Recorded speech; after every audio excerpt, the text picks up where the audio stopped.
আশা করব আপনারা সকলে ভালো আছেন। আপনারা দেখছেন আজকের রাজনীতি।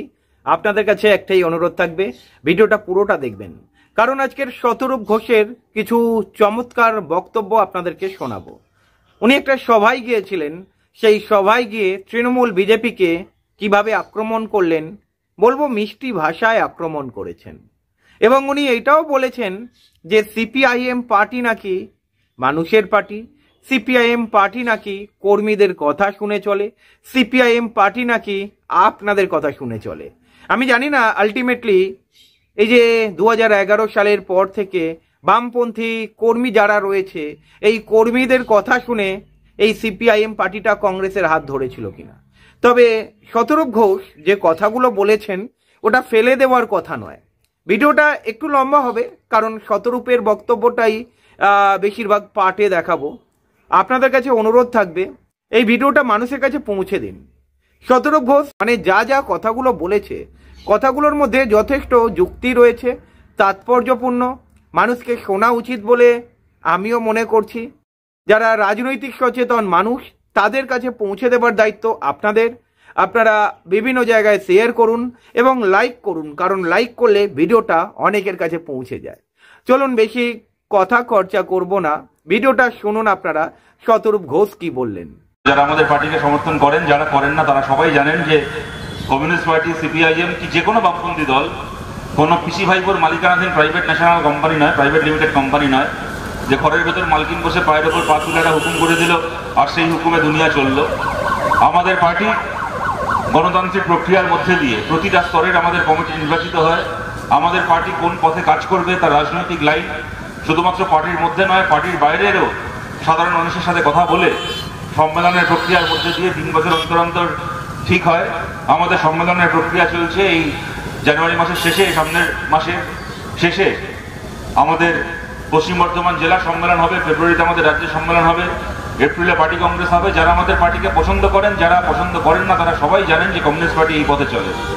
আপনারা আমাদের ভারতের বাকি রাজনৈতিক দলগুলোকেও দেখছেন। ওই কদিন আগে দেখবেন কলকাতায় কালীঘাটে মমতা ব্যানার্জির পার্টির একটা জাতীয় কর্মসমিতির বৈঠক হয়ে গেল। এবার আপনারা জানেন আমাদের দেশের ইলেকশন কমিশনের একেবারে আইন করে দেওয়া আছে, যে কোনো রাজনৈতিক দল আর যতই ওই পিসির প্রাইভেট লিমিটেড কোম্পানি হোক না কেন, যদি তাদের দলের মধ্যে একটা দলীয় গণতান্ত্রিক প্রক্রিয়ার চল না থাকে, তাহলে ভারতের ইলেকশন কমিশন কোনো রাজনৈতিক দলকে বৈধতা দেয় না। তাই যে কোনো দল তারা গণতান্ত্রিকভাবে চলুক কি না চলুক, তাদেরকে দেখাতে হয় যে আমাদের দলের মধ্যে একটা গণতান্ত্রিক প্রক্রিয়া আছে। সেই কারণে মমতা ব্যানার্জির পার্টিও ওরকম জাতীয় কর্মসমিতির বৈঠক করেন। ওনার এই কর্মসমিতির বৈঠক যেমন মমতা ব্যানার্জির পার্টির মিটিং, মমতা ব্যানার্জির বাড়িতে মমতা ব্যানার্জি ডাকেন, সেখানে সেই মিটিংয়ে মমতা ব্যানার্জির নাম মমতা ব্যানার্জির পার্টির নেত্রী হিসেবে প্রস্তাব করেন। মমতা ব্যানার্জির প্রস্তাবকে সমর্থন করেন। মমতা ব্যানার্জি আবার হাত তুলে ভোট দেন, দিয়ে মমতা ব্যানার্জিকে মমতা ব্যানার্জির পার্টির সভানেত্রী নিয়োগ করেন। হয়ে গেল ওদের কর্মসমিতি, মিটে গেল। যা, আর তার থেকেও ভালো হচ্ছে বিজেপি। আমি আপনাদের একটা ছোট্ট উদাহরণ দিচ্ছি। কদিন আগে আপনাদের মনে থাকবে, 2 মাস আগের কথা, ভোট হলো একই দিনে কাশ্মীরে এবং হরিয়ানাতে বিধানসভার ভোট। ভোটের আগে থেকে 1-1.5 মাস আগে থেকে টিভিতে যত ওপিনিয়ন পোল দেখানো হচ্ছে, সবাই বলছে যে হরিয়ানা এবার বিজেপি হেরে যাবে, কংগ্রেস জিতবে। যত ওপিনিয়ন পোল দেখানো হচ্ছে সেখানে কংগ্রেসের যে সংখ্যা দেখাচ্ছে, যে এত সংখ্যা কংগ্রেস পাবে, তার পাশে মল্লিকার্জুন খাড়গে কংগ্রেসের সভাপতি, তার মুখ। আর যেখানে বিজেপির সংখ্যা দেখাচ্ছে যে বিজেপি হেরে যাবে, বিজেপি এই কটা সিট পাবে, সেখানে বিজেপির সংখ্যার পাশে জেপি নাড্ডা ওদের দলের সভাপতির মুখ। ভালো কথা। ভোটের দিন সকাল থেকে ভোট গোনা শুরু হচ্ছে। কাশ্মীরেও কংগ্রেস এগিয়ে, হরিয়ানাতেও কংগ্রেস এগিয়ে।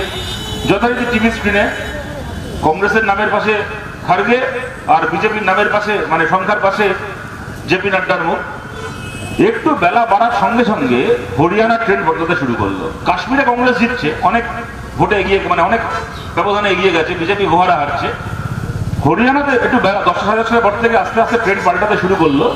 কংগ্রেসের আসন কমছে, যেগুলোতে এগিয়ে ছিল কংগ্রেস আস্তে আস্তে পিছোচ্ছে, বিজেপির আসন সংখ্যা বাড়ছে। বাড়তে একটা সময় বিজেপি কংগ্রেসকে ছাড়িয়ে চলে গেল। সমস্ত এক্সিট পোল, সমস্ত ওপিনিয়ন পোল মিথ্যে করে দেখা গেল বিজেপি জিতছে। যেই না বিজেপির সংখ্যা কংগ্রেসের থেকে বেশি হয়ে গেল, বিজেপি জিততে শুরু করে দিল, সঙ্গে সঙ্গে দেখি টিভি স্ক্রিন থেকে জেপি নাড্ডা আউট, মোদি। মানে এমন সার্কাস, এদেরকে আমরা মিডিয়া বলি, এদেরকে আমরা সংবাদ মাধ্যম বলি, এদের কথা অনুযায়ী, এদের দেখানো খবর অনুযায়ী আমরা আমাদের মতামত নির্মাণ করি। এমন সে মিডিয়া ছিলি টিভি স্ক্রিনে কাউন্টিং দেখাচ্ছে, গণনা দেখাচ্ছে, ওপরে কাশ্মীরের রেজাল্ট, স্ক্রিনের তলায় হরিয়ানার রেজাল্ট। কাশ্মীরে বিজেপি হারছে, সেখানে বিজেপির পাশে নাড্ডার মুখ। আর টিভি একই স্ক্রিনে তলায় হরিয়ানায় বিজেপি জিতছে, ওখানে বিজেপির নামের পাশে মোদির মুখ। এইটা হচ্ছে বিজেপি। হারলে নাড্ডার দোষ, জিতলে মোদির জয়।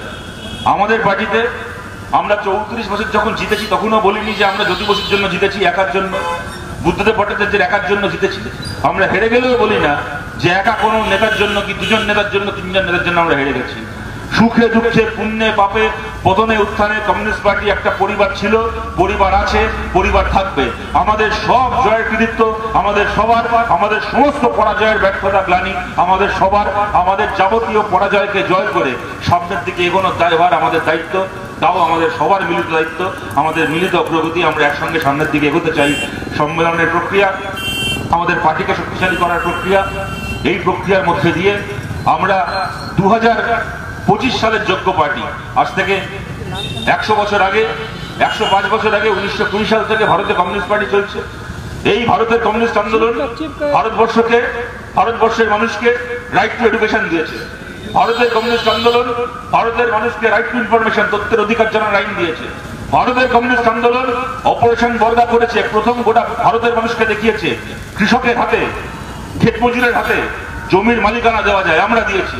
রাজনৈতিক বন্দি মুক্তি, আমাদেরকে যারা খুন করে, আমাদের পার্টির নেতাদেরকে যারা খুন করে জেলে ছিল, তাদেরকেও ক্ষমতায় এসে বামপন্থীরা জেল থেকে মুক্ত করেছে। রাজনৈতিক বন্দি মুক্তি গোটা পৃথিবীকে আমরা দেখিয়েছি। আমরা আমাদের পার্টি বিনা পয়সায়, এক নয়া পয়সা না দিয়ে 12 ক্লাস পর্যন্ত বিনা পয়সায় পড়াশোনা করার অবৈতনিক শিক্ষা ব্যবস্থা যে ভারতে চালু করা যায়, কমিউনিস্ট পার্টি করেছে। কিন্তু একটা গান ছিল, ছোড়ো কল কি বাতে, কল কি বাত পুরানি, ন্যায় দর পে লিখে হাম মিলকে নেই কাহানি। 1920 সাল থেকে 100 বছর ধরে কমিউনিস্ট পার্টি ভারতে যা করেছে, সেই ইতিহাস সোনার কালিতে লেখা থাকবে। আমাদের ভুল ত্রুটি থেকেও আমরা শিক্ষা নিয়েছি, আমাদের সেই ভুলের ইতিহাসও লেখা থাকবে। কিন্তু 1920 সাল থেকে আজকে 2025 সালে আমরা কয়েক মাস পরে পা রাখবো। 2025 সালে দাঁড়িয়ে আমরা 100 বছর আগের পার্টি নয়, আমরা 70 দশকের পার্টিও নয়। ওগুলো আমাদের গৌরব, আমাদের গর্ব, ওগুলো আমাদের। কিন্তু আজকের তারিখে দাঁড়িয়ে 70 দশকের পার্টিও নয়। আজকের তারিখে দাঁড়িয়ে আজকের পৃথিবীতে 2025 সালে মানায় যে পার্টিকে, সেই পার্টি আমরা তৈরি করতে চাই আপনাদের সবাইকে সঙ্গে নিয়ে। আপনাদের সবাইকে এই লড়াইয়ে আমরা আমাদের পাশে চাই, আপনাদের সবার কাছে আমরা পাশে থাকার আবেদন করছি। দেখুন, ঘন্টার পর ঘন্টা এখানে দাঁড়িয়ে তৃণমূলের নামে গালাগাল দেওয়া যায়, ওদের চুরি দুর্নীতি নিয়ে কথা বলা যায়, কিন্তু ওই নিয়ে কথা বলে সময় নষ্ট করে কোনো লাভ নেই। তৃণমূলকে আপনারা দেখে দিনে বুঝে গেছেন, গালাগাল খেয়ে ওরা চুরি করা বন্ধ করবে না। গালাগাল খেয়ে ছাগল ঘাস খাওয়া বন্ধ করতে পারে, কিন্তু তৃণমূল ঘুষ খাওয়া বন্ধ করবে না। সুতরাং এদেরকে নিয়ে গালাগাল দিয়ে সময় নষ্ট করে লাভ নেই। এদেরকে তাড়াতে হবে বাংলা থেকে, নতুন সরকার তৈরি করতে হবে, এদের হাত থেকে বাংলাকে মুক্ত করতে হবে। যদি বামপন্থীদের পাশে থাকুন, কাজটা খুব একটা সহজ নয়। আজকে দাঁড়িয়ে মাইকে বলে দেবো 1.5 বছর পরে ভোট হবে, আমাদের সরকার তৈরি হবে, এমন একটা পার্টি আমরা এই মুহূর্তে, বিধানসভায় কোনো এমএলএ নেই, লোকসভায় আমাদের রাজ্য থেকে কোনো জেতা সাংসদ নেই, এমন সময় দাঁড়িয়ে একটা আসন না পাওয়া পার্টি যদি আমরা দাঁড়িয়ে বলি যে হ্যাঁ 1.5 বছর পরে আমরাই সরকার তৈরি করব, আপনারও এক কথায় বিশ্বাস হবে না, আমিও যে পুরো বিশ্বাসের সঙ্গে কথাটা বলবো এমনও নয়। কাজটা সহজ নয়, আমরা সবাই জানি। কিন্তু আমরা এটাও জানি, জনগণ, সাধারণ মানুষ কুরুক্ষেত্রের যুদ্ধে শ্রীকৃষ্ণের মতো। সে যদি পাণ্ডবের পক্ষে থাকে পাণ্ডবরা জিতবে, যদি সে কৌরবের পক্ষে থাকে কৌরব জিতবে। জনগণ যার পাশে থাকবে, আগামী দিন তারা নির্মাণ করবে, ভবিষ্যৎ তারা নির্মাণ করবে। মানুষের কাছে আমরা সমর্থন চাই, মানুষের কাছে আমরা আপনাদের অংশগ্রহণ চাই। সবার অংশগ্রহণ, সবার সমর্থনে যদি শক্তিশালী পার্টি আমরা নতুন করে তৈরি করতে পারি, তাহলে কতগুলো কাজ আমরা বাংলায়, আমরা ভারতে করতে চাই। কমিউনিস্ট পার্টির রাজনীতির পাশে আপনারা দাঁড়ান, কমিউনিস্ট পার্টির স্লোগানের পাশে আপনারা দাঁড়ান। এবং আমরা সিপিআইএম বিশ্বাস করি, আমরাই যে পৃথিবীতে একমাত্র ভালো পার্টি এমন নয়। আমাদের পার্টির বাইরে আরো অনেক মানুষ এরকম আছেন যারা আমাদের পার্টিতে নেই। হয়তো কারোর কারোর আমাদের পার্টির প্রতি কোনো অভিমানও রয়েছে, হয়তো 5টা প্রশ্নে আমাদেরকে সমর্থন করেন না, কিন্তু এরকম বহু মানুষ আছেন, তারা ভালো মানুষ, তারা মানুষের ভালো চান, তারা প্রগতিশীল মানুষ। তাদের সবাইকে আমরা আমাদের সবাইকে পার্টির মেম্বার হয়ে কালকে দেওয়ালে গণশক্তি লাগাতে হবে, দেওয়াল লিখতে হবে, মিটিং করতে হবে, মিছিল করতে হবে, এমন নয়। কিন্তু আমাদের পার্টির সদস্য না হলেও, সক্রিয় কর্মী না হলেও, আমাদের পার্টি হাত বাড়িয়ে রেখেছে, আপনাদেরকে আমরা আমাদের বন্ধু মনে করি।